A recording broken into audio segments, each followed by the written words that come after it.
আমার সোনার বাংলা গানটি রচনা করা হয়েছিল ১৯০৫ সালে। আর এই গানটি মূলত রচনা করা হয়েছিল বঙ্গভঙ্গ রদের পরিপ্রেক্ষিতে। ১৯০৫ সালের ১৬ই অক্টোবর লর্ড কার্জন আদেশে সর্বপ্রথম বঙ্গভঙ্গ সংগঠিত হয়েছিল।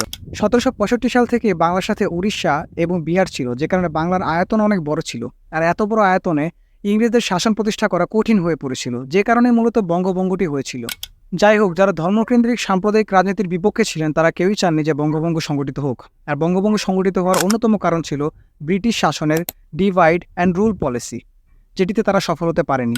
ব্রিটিশ শাসনামল শুরু হওয়ার পর থেকে ইংরেজদের বৈষম্যমূলক আচরণের কারণে মুসলমানরা সামাজিক এবং রাজনৈতিকভাবে নিজেদের প্রাধান্য হারাতে থাকে।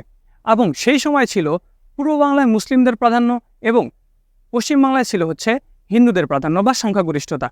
এই বিষয়টি বিবেচনা করে, সামাজিক এবং রাজনৈতিক বিষয় বিবেচনা করে সেই সময় ইংরেজরা বঙ্গভঙ্গের সিদ্ধান্ত গ্রহণ করে এবং সেই